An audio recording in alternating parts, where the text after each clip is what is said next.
শীতকালে আমরা ফুলকপির পাকোড়া সবাই ভীষণ পছন্দ করি। আজকে আমি বাচ্চাদের জন্য ফুলকপির পাকোড়া বানিয়ে দেখাবো খুব সহজ পদ্ধতিতে। ফুলকপিগুলোকে আমি ঠিক এরকম ছোট ছোট টুকরো করে নিয়েছি। ফুলগুলো জাস্ট ছাড়িয়ে নিয়েছি আমি। খুব বড়ও না, খুব ছোটও না, এবং আমি পরিষ্কার করে ধুয়ে নিয়েছি। এবার আমি এগুলোকে একটু ভাপিয়ে নেব। তো একটু সময়ে স্বল্পতার কারণে আমি আগেই এটাকে ভাপিয়ে নিয়েছি। সামান্য একটু হলুদ আর একটু লবণ দিয়ে ভাপিয়ে নিয়েছি এবং পানি ঝরিয়ে নিয়েছি। খুব বেশি এটাকে আমি ভাপ দেব না, যেন গলে না যায় আগেই। হালকা একটু শুধুমাত্র ভাপ দিয়ে নেওয়া হয়েছে। এরপর আমি একটু লবণ নিয়েছি, টেস্টিং সল্ট নিয়েছি এবং এখানে মরিচের গুঁড়ো নিয়েছি। এখানে 2 চামচ পরিমাণ চালের গুঁড়ো নিয়েছি। এটাকে আমি ফ্রিজে রেখেছিলাম, ফ্রিজ থেকে বের করে নিয়েছি। এবং এখানে মানে সবসময় ব্যবহার করি যে আটা, সেই আটাটা আমরা নিয়েছি। আপনারা চাইলে ময়দাও নিতে পারেন, আপনারা চাইলে এখানে টেম্পুরা বাটার মিক্স নিতে পারেন, অথবা বেসনও নিতে পারেন। আমি আটাগুলোকে দিয়ে দিচ্ছি এবং চালের গুঁড়োটাকেও দিয়ে দেব এখন। আমি যেহেতু বাচ্চারা খাবে, বাচ্চাদের নাস্তা তৈরি করছি, তাই আমি খুব অল্প কিছু উপকরণ দিয়ে তৈরি করছি। আপনারা যারা বড়রা খাবেন, যদি চান এর মধ্যে আপনারা ধনিয়া পাতা যুক্ত করতে পারেন, ডিম দিতে পারেন, পেঁয়াজ কুচিও দিতে পারেন, সেক্ষেত্রে সেটাও মজা লাগে। যেহেতু বাচ্চারা খাবে তাই আমি এত কিছু দিলাম না। আমি এখানে পরিমাণ মতো মরিচের গুঁড়োটা দিয়ে দিচ্ছি, ঝাল খুব বেশি দেব না। এখানে টেস্টিং সল্ট আছে, সামান্য পরিমাণে টেস্টিং সল্ট দিয়ে দিলাম এবং লবণ দিয়ে দিচ্ছি। এগুলোকে আমি একত্র করে নিচ্ছি, একটু মিলিয়ে নেব এবং স্বাভাবিক তাপমাত্রার যে পানিটা, সেই পানিটা দিয়ে আমি এটাকে একটা ব্যাটার তৈরি করে নেব।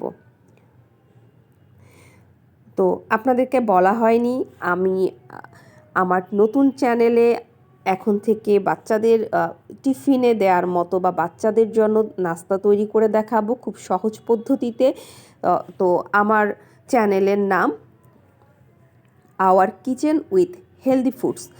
হেলদি ফুডস এই জন্যই নামটা রেখেছি, যেহেতু বাচ্চাদের জন্য খাবার তৈরি করব এবং খুব সামান্য কিছু উপকরণেই তৈরি করব, যেন বাচ্চাদের জন্য স্বাস্থ্যসম্মত হয়। তো আমার ব্যাটারটা তৈরি করা হয়ে গেছে। এতে এবার আমি ফুলকপিগুলো দিয়ে একটু মাখিয়ে নেব। আগেই বলেছি ফুলকপিগুলোকে আমি খুব বেশি সেদ্ধ করিনি, যেন এভাবে মাখিয়ে নেওয়ার সময় যেন ফুলকপিগুলো খুলে না যায়, দেখতে যেন ভালো লাগে, কারণ খুলে গেলে আর দেখতে ভালো লাগবে না। এজন্য আমি এটাকে খুব হালকা করে একটু ভাপিয়ে নিয়েছি, শুধু ফুলগুলো খুব সুন্দরভাবেই যেন থাকে। তো এটাকে আমি এই মিশ্রণের মধ্যে মাখিয়ে নিচ্ছি, খুব আলতোভাবে মাখিয়ে নেব, যেন পুরোটা গায়ে মেখে যায়। এবং তারপরে আমি এটাকে তেলে ছাড়বো। আমি এবার তেল দিয়ে দিচ্ছি। তেলটা গরম হওয়া পর্যন্ত অপেক্ষা করব।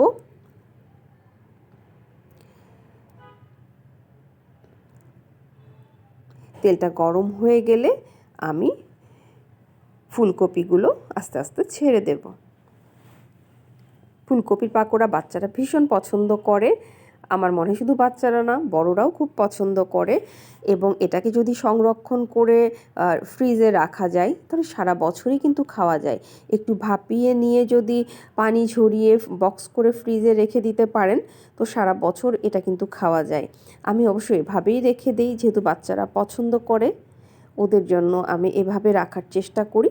আপনারাও রেখে দেখবেন, ভালো থাকবে সারা বছর। তো আমি পাকোড়াগুলোকে তেলে ছেড়েছি এবং এগুলোকে আস্তে আস্তে হালকা, খুব তাপটা কিন্তু খুব জোরে দেয়া নাই, হালকা তাপে আমি এটাকে ভেজে নিচ্ছি। ধীরে ধীরে ভাজলে এটা একটু মুচমুচে হবে, খুব কড়া করে ভাজবো না।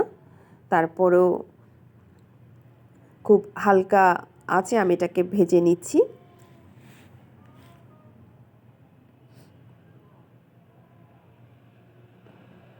একটু সময় নিয়ে ভাজলে ভেতরে কাঁচা ভাবটা থাকবে না, তাই একটু ধীরে ধীরে ভেজে নিচ্ছি। এগুলো প্রায় হয়ে এসেছে। এবার এগুলোকে আমি ধীরে ধীরে তুলে নেব। এগুলোকে আমি তুলে নিচ্ছি। এগুলো হয়ে গেছে ভাজা। খুব কড়া করেও ভাজিনি, আবার খুব হালকা করেও ভাজিনি, এবং মুচমুচে হয়ে গেছে এগুলো। এবার আমি এগুলো ভাজা হয়ে গেলে নামিয়ে নিয়ে আপনাদেরকে দেখাবো কতটা ক্রিস্পি হয়েছে এগুলো, এবং ভেতরটাও খুব সুন্দরভাবে যে হয়ে গেছে এটাও দেখা যাবে। কারণ আমি খুব অল্প আঁচে এটাকে ভেজেছি, যেটাকে বলে তাপমাত্রা অল্প তাপে আমি এটাকে ভেজেছি।